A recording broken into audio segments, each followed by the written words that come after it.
El Cartel del Norte del Valle fue una de las organizaciones criminales más poderosas y temidas en Colombia durante los años 90 y principios de los 2000. Aunque menos conocido que el Cartel de Medellín o el de Cali, este grupo desempeñó un papel crucial en el narcotráfico global. Su historia está marcada por traiciones, violencia extrema y un impacto significativo en la política y economía de Colombia. En este video exploraremos desde los hechos más conocidos hasta los secretos más oscuros, desde sus líderes más infames hasta los aspectos menos conocidos de su legado.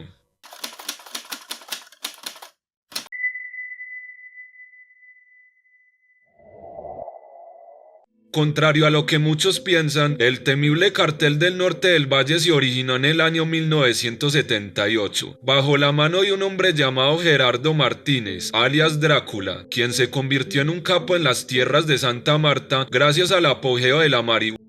Una vez instalado en la región, Drácula empieza a rodearse de personas de confianza y a contratar trabajadores. En el norte del valle empiezan a hacerse conocidos los nombres de Orlando Henao, el hombre del overol, Ramiro Cano, Omar Cano y el joven Hernando Gómez Bustamante, conocido como Rasguño. Para ese mismo año empiezan disputas internas entre organizaciones mafiosas, donde los líderes caen de baja, como alias Drácula y tiempo después los Cañaverales. En todas partes aparecía la muerte disfrazada, de venganza de uno y otro bando. Terminada esta parte de la guerra, se abre paso una camada de jóvenes prospectos que se ponen a disposición de los jefes, entre ellos Orlando Henao, Rasguño, Chupeta y Diego Montoya con sus hermanos Eugenio y Juan Carlos. Desde sus inicios estaba claro que el Cartel del Norte del Valle era un cartel invisible, silencioso y poderoso. Se estaban convirtiendo en los nuevos varones del polvo blanco. Junto a los carteles de Cali y Medellín prosperó desde los años 70, pero este cartel incrementó su poder gracias a la desintegración de los carteles de Cali y Medellín, para convertirse en la más rica y poderosa organización del AMPA colombiano de su tiempo. El Cartel del Norte del Valle expandió, con discreción y velocidad inusual, sus redes, contactos y formas violentas de regulación durante los años 80. Orlando Henao era uno de los 4 jefes naturales del Cartel del Norte del Valle. Los otros 3 eran Hernando Restrepo de Medellín, Javier Baena de Cali y Efraín Hernández de Buenaventura. Estos 4 poderosos personajes indican que el Cartel del Norte del Valle no tuvo raíces geográficas, sino políticas. Terminaron alineados en una nueva organización porque no siguieron las directrices de la cúpula del Cartel de Cali y tampoco del violento Cartel de Medellín. Por ello, fueron calificados como disidentes. Esta nueva organización criminal pasaría a la historia no solo por su poder destructor, sino por haber permanecido en el anonimato durante muchos años gracias al ingenio y sagacidad de su jefe máximo, Orlando Henao Montoya, quien utilizó todos los medios a su alcance para comprar el silencio de un sector de la policía, la fiscalía, la clase política y los medios de comunicación. Los negocios se hacían más rápido y a una escala impensable en los mejores tiempos de los carteles, con exportaciones miles de veces más grandes que las de sus predecesores y con ganancias que alcanzaban cientos de millones de dólares anuales. El control ejercido sobre los altos y bajos, oficiales de la policía y del ejército, de las autoridades, de los políticos regionales, era mucho más profundo y funcional que el alcanzado por sus predecesores. Además, la alianza con las bandas de paramilitares predecía una ventaja militar insuperable y una seguridad a toda prueba. Sin embargo, durante gran parte de la existencia del grupo, este se vio sacudido por la paranoia, las divisiones y las traiciones, razón por la cual en sus últimos años operó más como una red de facciones en competencia que como un grupo coherente y cohesionado. Los capos, en su afán por sobrevivir, encontraron en su enemigo más temible, el gobierno de los Estados Unidos, un inusual aliado contra sus propios socios y colegas. La posibilidad de negociar disminuciones de penas a cambio de delatar a socios y enemigos aceleró el proceso de violencia sistemática, desatado tras la muerte de Orlando Henao. La delación, la cooperación en operaciones policiales y la colaboración en procesos judiciales se sucedieron una tras otra, hasta el punto en que el Cartel del Norte alcanzó el título simbólico del Cartel de los Sapos.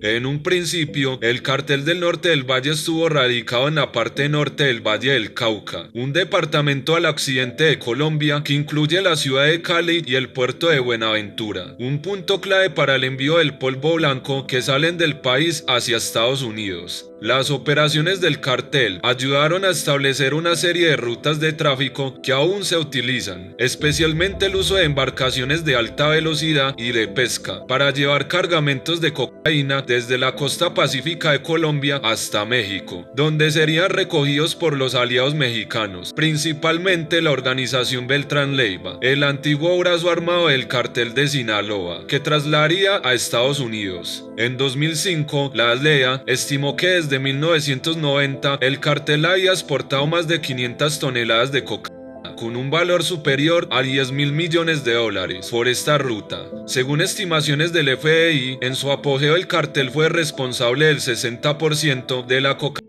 que llegaba a Estados Unidos. Al igual que su predecesor el cartel de Cali, el cartel del Norte del Valle mantuvo una amplia red de corrupción que se infiltró a todos los niveles de las instituciones de Colombia, incluyendo las fuerzas de seguridad, los fiscales, las agencias de inteligencia, jueces y políticos. El cartel también contó con una red que suministraba información a los miembros acerca de los movimientos y los planes de los enemigos en las organizaciones rivales y las fuerzas de seguridad. El grupo también utilizó libremente la violencia para proteger sus intereses. Aparte de sus alas militares, los rastrojos y los machos, el liderazgo del cartel también estableció estrechos vínculos con los paramilitares de las AUC. Según el Departamento de Justicia de Estados Unidos, el cartel empleó a las AUC para proteger sus laboratorios de cocaína y las rutas de distribución, así como para proporcionar seguridad personal a los miembros del cartel y a sus socios.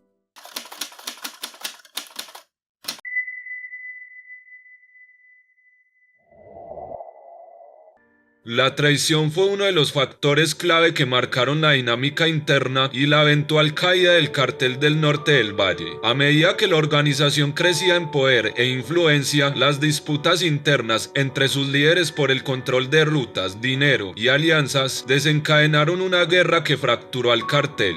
Este cartel sufrió la primera gran baja el 7 de noviembre de 1996. Uno de los líderes del cartel, Efraín Hernández Ramírez, alias Don Efra, la causa de que Orlando Henao había descubierto que Don Efra planeaba convertirse en informante de la DEA. Henao ordenó la baja de su compañero del cartel y así evitar ser delatado en Estados Unidos. El 29 de septiembre de 1997, Henao se entregó a las autoridades y pasados unos meses, el 13 de noviembre de 1997, darían de baja a Orlando Henao, el cual sería asesinado por José Manuel en la cárcel La Modelo de Bogotá. El cartel se fraccionó irremediablemente. A un lado quedaron Varela, su inseparable amigo tocayo, y los restantes hermanos Henao, posibles sucesores de Orlando. En el otro, Rasguño, Víctor Patiño, Juan Carlos Ramírez Abadía, Chupeta y Diego Montoya. En octubre del año 1997 fue capturado Jorge Eliezer Asprilla, el Negro Asprilla. Dentro del penal elaboró un plan para escapar, pero antes de que escapara de la cárcel fue delatado por sus antiguos compañeros, que le llevó a ser extraditado hacia los Estados Unidos. En marzo del 2000 fue capturado Carlos Ramón Zapata, alias El Médico. Este fungió como medio entre los capos y la DEA, pero todo esto fue una trampa para extraditar a sus colegas. Debido a esta trampa cayó preso, así que para dejar su historial limpio colaboró con la justicia, delatando a sus compañeros. El 12 de julio del 2001, Andrés López López, alias Florecita, decidió entregarse ante la justicia. Ya después de año y medio de haber empezado a delatar a sus socios, el juez en Estados Unidos lo condenó a 11 años de prisión, pero solo pagó 20 meses por colaborar con la DEA, mientras que sus socios y enemigos están muertos o en la cárcel.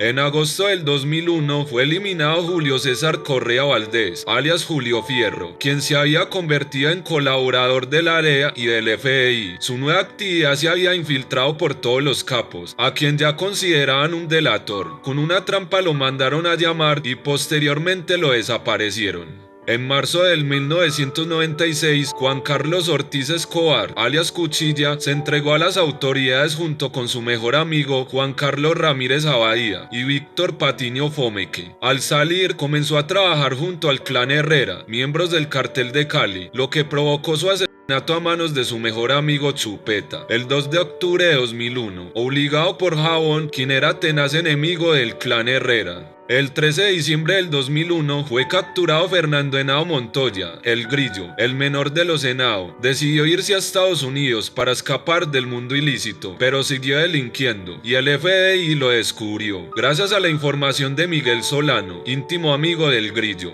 El 26 de abril de 1992, la policía y agentes de inteligencia capturaron a Iván Urdinola, y el 24 de febrero de 2002, un cocinero del penal le suministró el desayuno, cuando este convulsionó y empezó a desvanecerse en el piso de su celda. Falleció por un misterioso infarto. Esta muerte, se afirmaba, fue una orden por parte de su esposa, Lorena Henao Montoya. En diciembre de 2002 se dio la baja de Miguel Fernando Solano, alias Miguelito, hombre de confianza de Don Diego y también cabeza visible del cartel. Espió para las agencias americanas hasta convertirse en un doble agente, conocido por delatar a Fernando Henao. Fue asesinado en Cartagena por órdenes de Jabón en diciembre de 2002, gracias a la información de alias Rasguño. Las tensiones llegaron a un punto de quiebre cuando uno de los principales aliados de Don Diego, Víctor Patiño Fomeque, alias El Químico, se reunió con agentes de la DEA para negociar su rendición, enfrentándose a la venganza de sus antiguos aliados y convirtiéndose en testigo clave, delatando a capos como alias Chupeta y Diego Montoya. Igualmente se sabe que delató a varios políticos colombianos. Alrededor de enero de 2004, Luis Alfonso Campo Fomeque, alias Tocayo, estaba colaborando con la DEA para ayudar a su medio hermano Víctor Patiño Fomeque, que ya estaba preso. Cuando los integrantes del cartel se dieron cuenta, este fue torturado y asesinado por órdenes de Chupeta, y con el aval de Jabón, a pesar de que era su mano derecha y amigo. En el año 2004 fueron capturados Lorena Henao y Arcángel Henao, gracias a la información que Diego Montoya le ofreció a la DEA. Por parte de Arcángel fue extraditado a los Estados Unidos. Este delató a una docena de socios para rebaja de condena. Por parte de Lorena fue puesta en una prisión en Colombia con libertad condicional, pero el 28 de diciembre de 2012 fue dada de baja por orden de un sobrino de Iván Urdinola. El 25 de marzo de 2004, el excoronel Danilo Alfonso González, jefe de seguridad de Jabón y enlace de este con la policía, fue asesinado por órdenes de Don Diego cuando preparaba su entrega a la DEA, temiendo que González colaborara con las autoridades estadounidenses. La cúpula de la mafia tomó la decisión de eliminarlo. Antes de hacerlo, planeaba utilizar su conocimiento para acabar con Jabón. El 2 de julio de 2004 fue capturado Luis Hernando Gómez Bustamante, alias Rasguño, mientras bajaba de un avión en La Habana bajo cargos de inmigración, huyendo de las manos de alias Jabón y alias Don Diego por ser un delator. Además, también estaba huyendo de la recompensa de $5 millones por su captura. El 9 de octubre de 2004 fue dado de baja Julio Fabio Urdinola, hermano de Iván Urdinola, quien quería vengarse de la muerte de su hermano, pero Lorena Henao se le adelantó y le montó operativo con 4 lugartenientes. También cayó su esposa en el momento. El 7 de agosto de 2007 fue capturado Juan Carlos Ramírez Abadía, alias Chupeta. En el operativo siguieron a la esposa de Chupeta y dieron con la guarida del capo, quien en ese momento se encontraba en Brasil huyendo de las autoridades y de alias Jabón. Se hizo varias cirugías en su rostro, pero de todas maneras lo reconocieron. El 10 de septiembre de 2007 fue capturado Diego León Montoya Sánchez, alias Don Diego, luego de que capturaran al encargado de su seguridad y este suministrara la ubicación de Don Diego. Posteriormente fue extraditado el 12 de diciembre de 2008 a Estados Unidos. El 30 de enero de 2008 fue eliminado Wilber Alidio Varela, alias Jabón. Fue traicionado por su círculo cercano mientras se escondía en Venezuela. Este fue dado de baja a manos de sus lugartenientes, Javier Antonio Calle Serna, alias Comba, y Diego Pérez Henao, alias Diego Rastrojo. Esto simbolizó el colapso definitivo del liderazgo del cartel.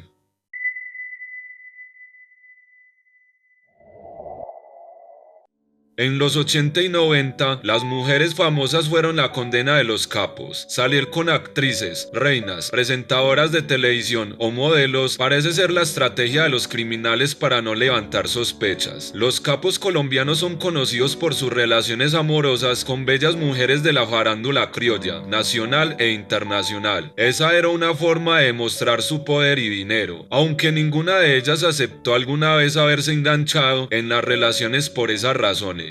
Giovanna Guzmán, exmodelo y autora del libro La Reina y el Narco, tuvo una relación de 8 años con Wilber Varela, conocido como Jaón, uno de los capos del cartel del Norte del Valle. Su relación comenzó cuando Giovanna participaba en el concurso de la belleza Chica Med y Wilber la conquistó con regalos lujosos y atención especial. A pesar de los lujos y la protección, su relación también estuvo marcada por el peligro y la incertidumbre, ya que Wilber era una figura buscada por las autoridades. Tras la muerte de Wilber en Caracas en 2008, Giovanna decidió contar su historia para quitarse el estigma y dejar claro que la vida con un narcotraficante no es tan fácil como parece. María del Socorro Patiño, ex virreina nacional de la belleza, es conocida por haber renunciado a la corona y posteriormente casarse con Andrés López López, capo de tercera categoría del cartel del Norte del Valle, en marzo de 1996 en Buga. La pareja compartió una ceremonia en la Catedral de San Pedro, seguida de una recepción en una hacienda cercana. Sin embargo, más tarde, María del Socorro perdió su título de señorita cabello más lindo debido a incumplimientos de sus compromisos con la firma Silueta.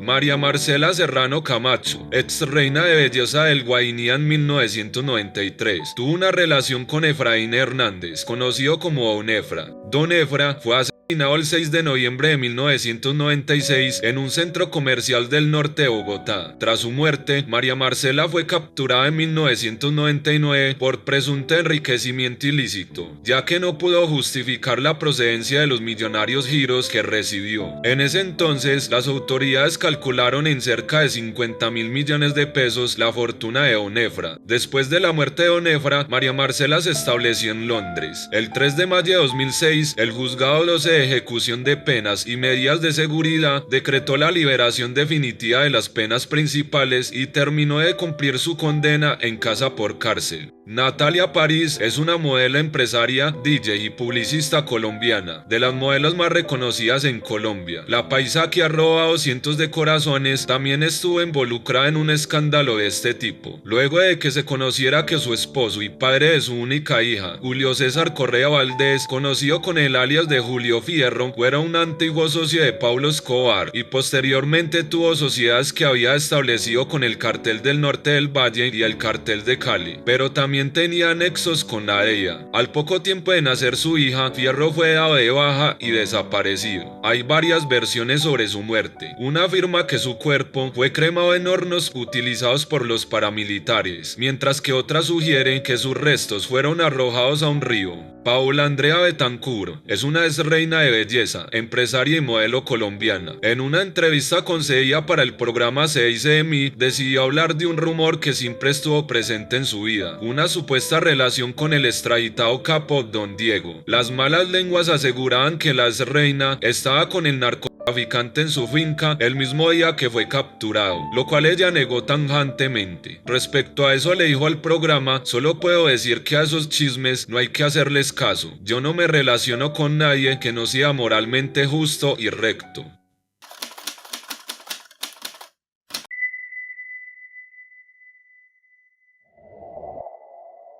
En Washington hay una comisión llamada la Bliss Commission, integrada por altos funcionarios de todas las agencias americanas, quienes estudian y analizan el perfil del capo propuesto y finalmente aprueban o niegan la incorporación de este al selecto grupo VIP. Con dicho programa, las autoridades de Estados Unidos buscaban negociar de manera secreta con narcotraficantes de Colombia, con el fin de que estos se entregaran, delataran rutas de tráfico de drogas y demás información valiosa, además de entregar buena parte de su patrimonio a los Estados Unidos a manera de indemnización. A cambio no tocan la cárcel y pueden venir a vivir con su familia a los Estados Unidos, con sus papeles legales bajo protección del gobierno y con el dinero que haya quedado, ya legalizado después de todo el proceso. Las negociaciones con los narcotraficantes estaban inicialmente a cargo de los agentes de la DEA Baruch Vega, David Tinsley y Larry Castillo, aunque detrás de todo este programa, también llamado Programa de Resocialización de Narcotraficantes, tenía una trampa detrás de todo esto. Baruch Vega, fotógrafo y espía colombiano, se hizo millonario burlándose de los capos y de la DEA. Tenía una doble vida como agente de la DEA y acaso una tercera, como recaudador de fondos por gestiones para los narcotraficantes colombianos y sus conexiones en la guerrilla. Esa es la parte que hizo sonar las alarmas en la Agencia de Investigaciones Federales, que irrumpió en el penthouse de Miami Beach, mientras Vega compartía un merlot de gran calidad con sus invitados. Los agentes buscaban pruebas de unos $100 millones que el fotógrafo habría cobrado de los capos para gestionar la benevolencia de las autoridades estadounidenses. Posteriormente el FBI le advirtió al fotógrafo espía estafador que habían puesto precio a su cabeza. Sin embargo, ente como Fabio Ochoa de Medellín no solo rechazaron los servicios de Vega, sino que lo grababan mientras los ofrecía y lo denunciaron. Sería uno de esos traidores por cuenta propia. Carlos Ramón Zapata, alias el médico, estuvo involucrado, pero le tendieron una trampa, y luego fue él que facilitaría la irrupción del FBI en el penthouse de Vega el 21 de marzo de 2000. Mientras los capos comprendían que su infiltrado en la DEA era en realidad un infiltrado de la DEA entre ellos, las autoridades de los Estados Unidos medían la magnitud del emprendimiento financiero. Vega perdió casa, yate, avión y el contenido de sus cuentas. Podría haber perdido la vida, pero los carteles comenzaron una guerra interna en lugar de concentrarse en él.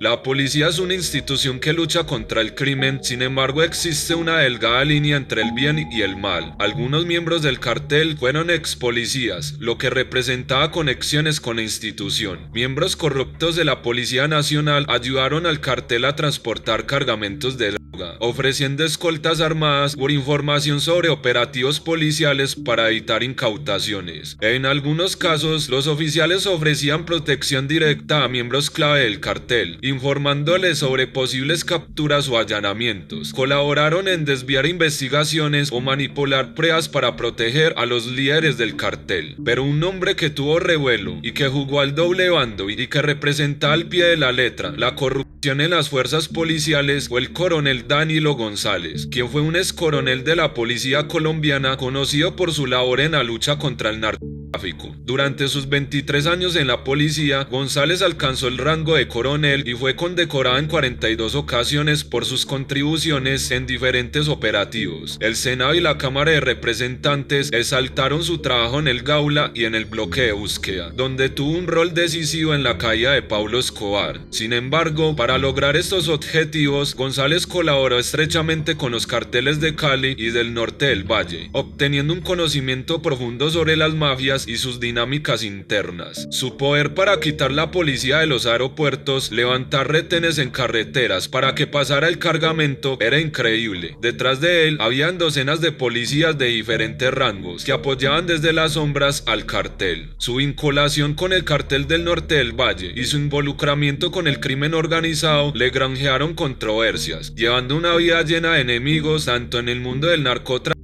como en las fuerzas del orden. Danilo González se convirtió en 2 ocasiones en enemigo de su propio bando. Siempre nadó con la corriente que le favorecía. El enemigo de tu enemigo será tu amigo. Estuvo en el cartel de Cali con los hermanos Rodríguez Orejuela, después con Orlando Henao, que era el jefe del cartel del norte del Valle. También estuvo con las autodefensas de Carlos Castaño, con los esmeralderos, con la DEA, con el gobierno, la guerrilla y ex policías. Su versatilidad y ambigüedad le otorgaron el título de maestro de maestros. González fue asesinado el 24 de marzo de 2004. Su vida, que había pasado de finca en finca y de lugar en lugar, siempre envuelta en peligro, terminó en un acto de traición en el que sus antiguos aliados lo dejaron solo en el momento de mayor necesidad.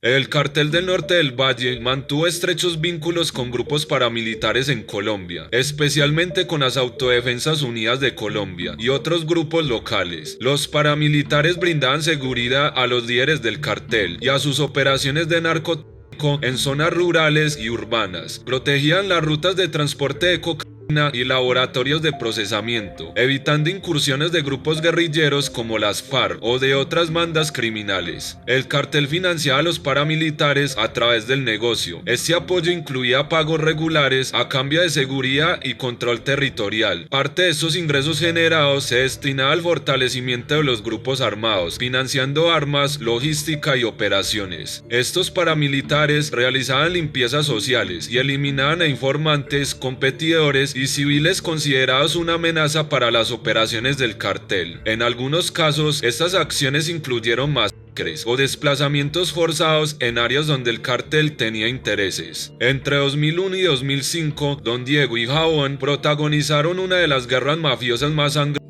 en la última década y que dejó como saldo 1 millar de muertos. De aquí nacieron dos aparatos militares. Los rastrojos surgieron como el brazo armado de alias Jabón y los machos surgieron como el brazo armado de alias Don Diego. Fueron creados para defender las operaciones de ambos líderes y proteger sus rutas de narcotráfico, ostentando su poder en amplios territorios de Colombia, pero también vivían una intensa lucha entre ambos bandos. La mayoría de los enfrentamientos ocurrieron en el norte del valle. Su enfrentamiento incluyó masacres, asesinatos selectivos y desplazamientos de comunidades en zonas estratégicas. Aunque ambos grupos fueron debilitados, sus estructuras dieron origen a nuevas organizaciones criminales. Los rastrojos evolucionaron en una banda criminal independiente, con presencia en varias regiones de Colombia, mientras que los machos se disolvieron casi por completo tras la captura de Diego Montoya.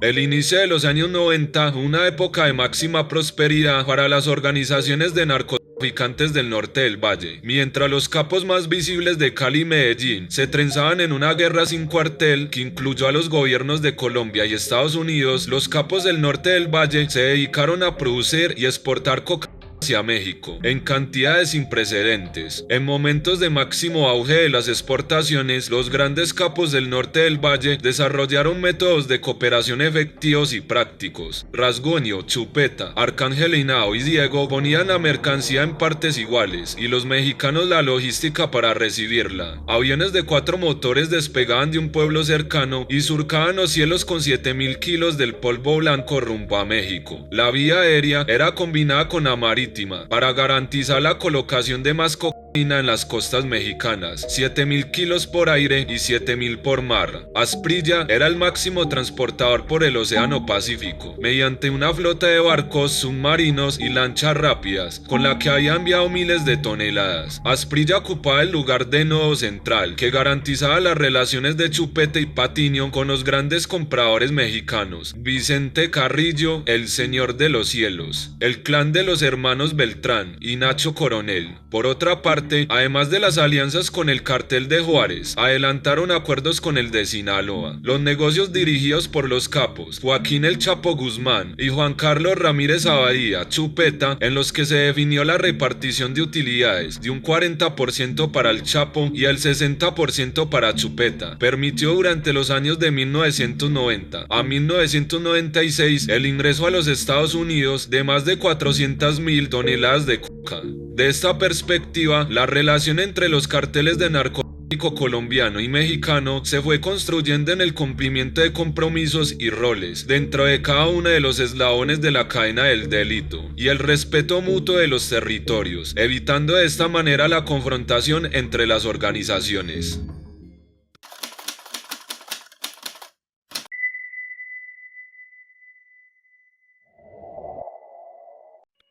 El 8 de febrero de 2004, Luis Alfonso Campo Fomeque, alias Tocayo, se encontraba en una finca en Cartago Valle, disfrutando de un día en compañía de sus familiares y escoltas. Sin saberlo, sus días estaban contados. Había caído en desgracia ante la organización criminal de la que formaba parte, debido a las sospechas de que estaba colaborando con las autoridades estadounidenses, revelando secretos que podían desmantelar la estructura liderada por Wilber Varela. Todo comenzó cuando Juan Carlos Ramírez Abadía, alias Chupeta, y Ramón Quintero confirmaron que Ocampo mantenía contacto con su hermano Víctor, encarcelado en Miami, y recibía órdenes de Estados Unidos. La traición era innegable, y aunque Varela, viejo amigo y socio de Ocampo, no quiso participar directamente en su eliminación, permitió que otros tomaran cartas en el asunto. Esa noche, Ocampo recibió una llamada de Ramírez invitándolo a la pelea de gallos. Al principio dudó en asistir, pero la insistencia de uno de sus sobrinos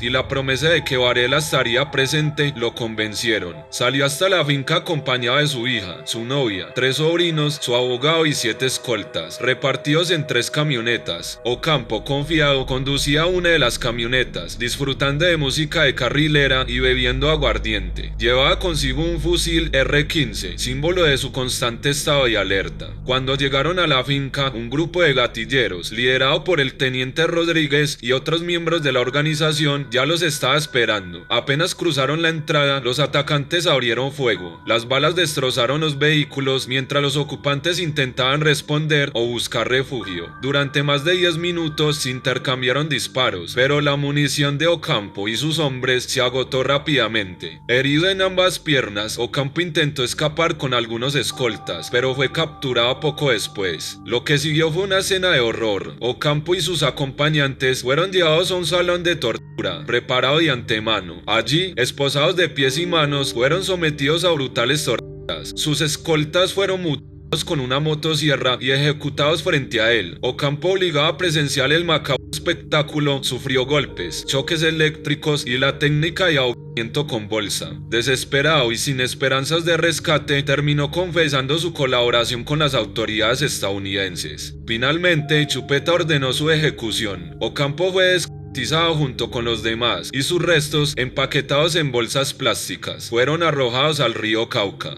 3 días después, la madre de Ocampo, al no tener noticias de su hijo, inició una búsqueda que la llevó al macabro hallazgo de los cuerpos. Reconoció el de su hijo por su melena y llevó los restos a la morgue de Tuluá, mientras en Miami su hermano Víctor juraba vengar su muerte. Su muerte le dolió mucho a Wilber Varela, quien nunca se recuperó del asesinato de su viejo amigo.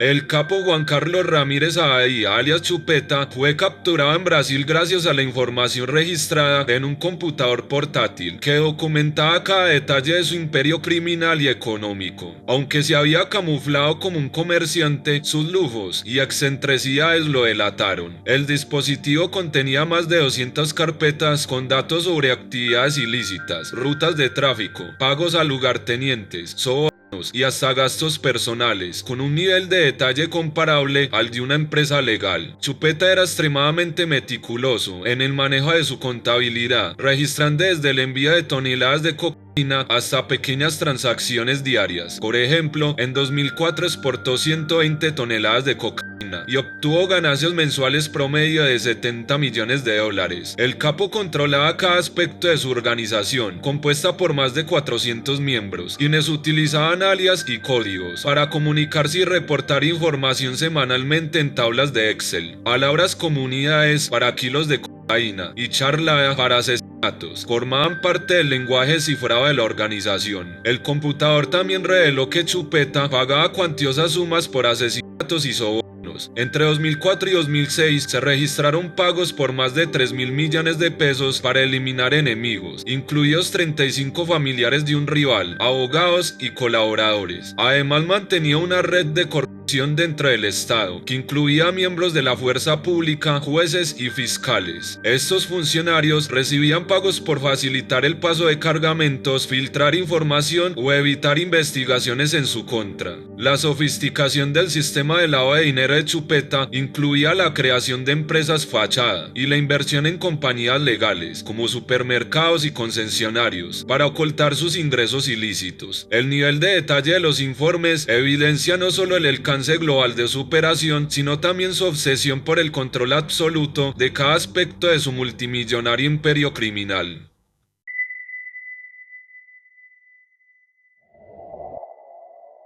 Luis Hernando Gómez Bustamante, mejor conocido por el alias Rasguño, fue un capo del cartel del Norte del Valle, quien fue detenido en 2004 y en 2007 trasladado para extradición hacia Estados Unidos. Desde sus comienzos como un humilde empleado de una gasolinera en Cartago, a un capo que entre 1997 y 1999 controlaba el 60% del tráfico del polvo blanco en el país, lo que equivalía a una producción cercana a las 300 toneladas de cocaína anuales. Luego de ser capturado, Rasguño fue equipado con un chaleco antibalas y fue transportado al aeropuerto para la extradición. El citado temor era un atentado contra su vida por parte de otros capos o políticos corruptos, temiendo que testimonio diera. Antes de eso tuvo una entrevista, en la cual Rasguño mostró un lado emocional poco común entre los capos del narcotráfico, llorando mientras hablaba sobre ciertos temas sensibles. Durante la entrevista dice que quiere tener la oportunidad de redimir en algo el daño tan grande que le ha hecho a sus hijas y poder algún día dormir y abrazarlas. Aprovechó para pedir perdón por lo que hizo al gobierno americano, al gobierno colombiano, al gobierno mexicano y a todas las víctimas que han quedado atrás en esta locura tan grande que cometieron durante años. Su reacción emocional se debió probablemente a una combinación de factores: la carga de su vida criminal, el remordimiento por las consecuencias de sus actos y las presiones legales y personales a las que estaba sometido tras su captura y extradición a los Estados Unidos. Estas muestras de vulnerabilidad han sido interpretadas por algunos como un intento de humanizar su imagen o buscar empatía, mientras que otros las ven como el resultado del colapso emocional de alguien que enfrenta las consecuencias de sus acciones. Este episodio refuerza la percepción de que incluso las figuras más poderosas del crimen organizado pueden experimentar momentos de fragilidad bajo la presión de la justicia y el peso de su historia criminal.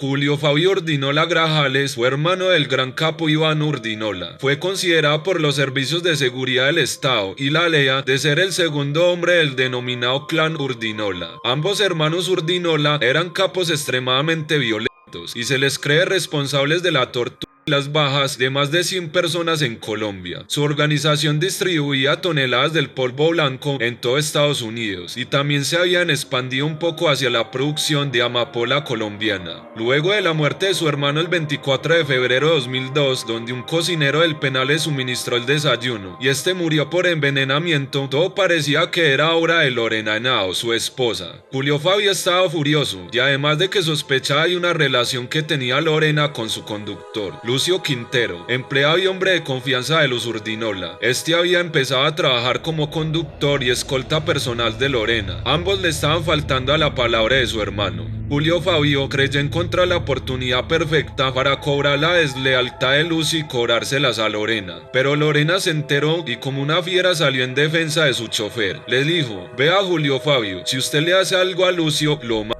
Por un lado, Lorena se fue en ayuda de Varela y Julio Fabio buscó la mediación de Diego Montoya, aliado incondicional servidor de su hermano. Lorena quería quedarse con todas las propiedades y las inmensas extensiones de tierra de su hermano. Ambos estaban decididos a darse de baja. Así fue que Varela desterró a toda su familia del Cañón de Garrapatas, los sacó de sus fincas, les quitó todo lo que tenían y los dejó en la calle. Lorena no tenía que ver con esas propiedades y ahora tenía amenazada toda su familia, y por otro lado andaba de amoríos con Varela, básicamente era intocable. Pero el 9 de octubre de 2004, Lorena cumplió con sus palabras proféticas. Fueron dados de baja Julio Fabio Urdinola y su esposa, cuando se desplazaban en su vehículo por el norte de Bogotá. La camioneta en que iba Julio Fabio fue atacada por 4 lugartenientes que se desplazaban en 2 motocicletas, cuando este pasaba por la transversal en el occidente de Bogotá.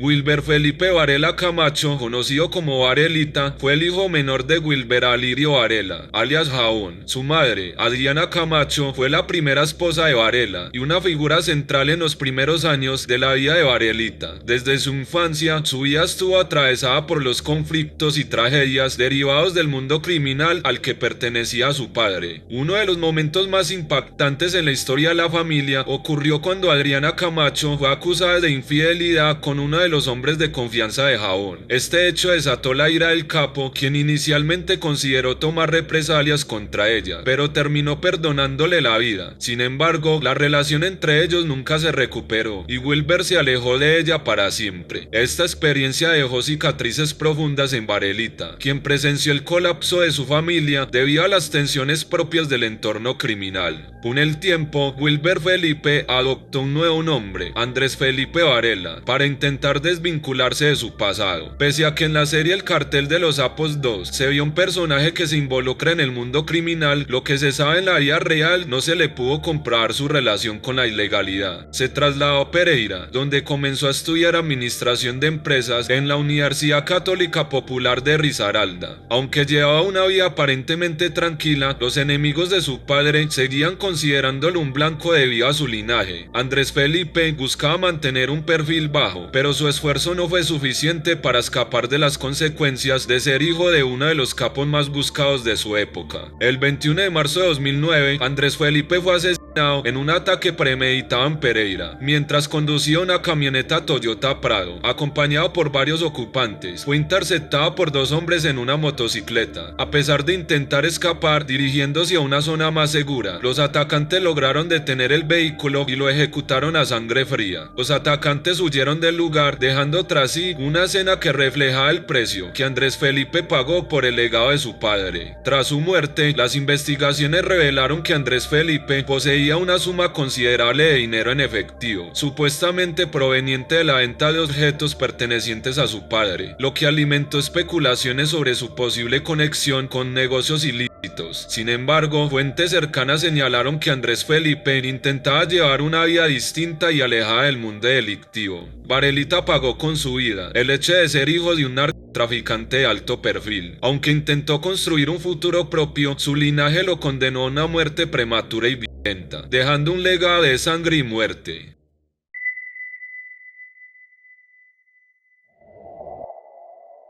Julio César Correa Valdés, alias Julio Fierro, fue antiguo socio de Pablo Escobar y más tarde miembro de los Pepes. En su apogeo comienza a mandar la sustancia blanca a lo grande, pero de seguro el patrón se arrepentiría de haberle dado un empujón, ya que al tiempo después este socio al cual le había brindado su confianza lo traicionaría, puesto que en la decadencia del capo, Fierro decía ser parte del grupo de los Pepes, los cuales entrarían en la cacería del mismo Escobar, su patrón. Tras las sociedades que había establecido con el Cartel del Norte del Valle, Julio ya tenía una trayectoria grande en el mundo ilícito, pero en el año 1996 fue fichado por la ALEA, el cual se le cae un cargamento entre 6 toneladas. Se creía que desde ese momento se había convertido en colaborador de la ALEA y del FBI. Sus nexos y relaciones era un perfecto colaborador para las agencias americanas. Para el año 99, Julio ya estaba dentro del programa La Bliss Commission, pero las noticias sobre su nueva actividad se habían infiltrado por todos los capos y muchos no veían con buenos ojos lo que estaba haciendo su antiguo socio, a quien consideraban un delator. En agosto del 2001, un socio suyo lo convenció de viajar a Colombia, pero este fue su mayor error. Julio fue capturado y posteriormente interrogado bajo diferentes torturas. Fue obligado a confesar todo lo que hizo y todo lo que dijo en Estados Unidos. Intentó defenderse dando largos discursos, intentando disuadir a sus captores, pero con el pasar del tiempo terminó confesando todo lo que dijo en Estados Unidos, lo cual enfureció a alias Jabón, dando de baja inmediato la vía de fierro. Otra versión de su muerte fue que 8 meses después de haber vuelto, fue asesinado por orden directa de Carlos Castaño. Julio fue retenido en Guarné, de ahí fue llevado por helicóptero a Córdoba, donde Carlos Castaño le hizo firmar escrituras para quitarle propiedades, antes de regresarlo a Medellín en el mismo helicóptero y matarlo. Su cuerpo fue cremado en uno de los hornos de los paramilitares.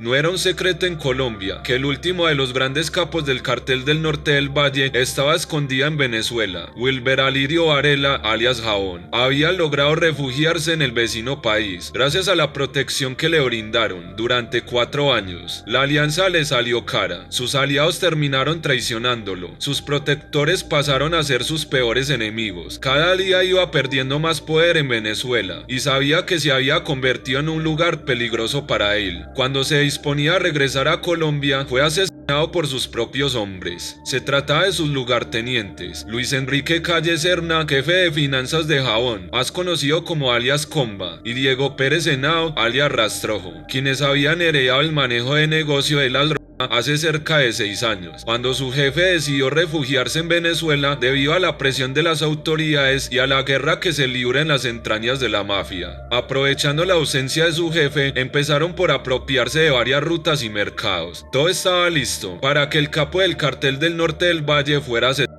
Un puñado de sus hombres había viajado desde Cali y ya conocían al detalle de su agencia en Mérida, Venezuela, el armamento que portaba sus guardaespaldas e incluso la hora en que se desplazaría. Los hombres lo asesinaron en enero de 2008 en el complejo turístico de cabañas Fresh Air, ubicado en Loma de Los Ángeles, en el estado de Mérida, en Venezuela. Su cuerpo y el de otra persona fueron encontrados por el personal del hotel donde se alojaban. En un principio se corrió el rumor de que Varela organizó todos los detalles para fingir su asesinato y que seguía vivo, portando otra identidad y un nuevo rostro, basándose en que se perdieron sus huellas dactilares de la registraduría y solo podía ser identificado por su apariencia física. Pero posteriormente una prueba de ADN lo desmintió y confirmó que sí se trataba del capo.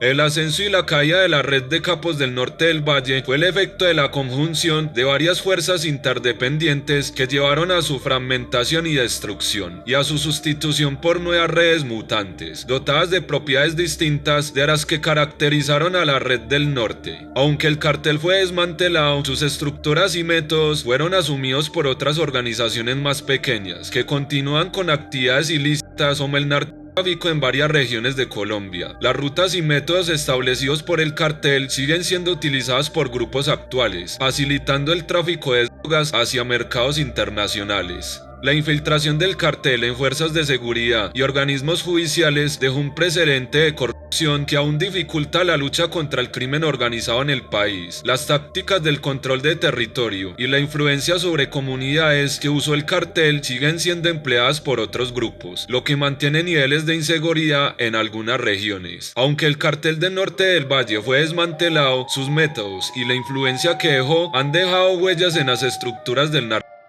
y la seguridad en Colombia y a nivel internacional.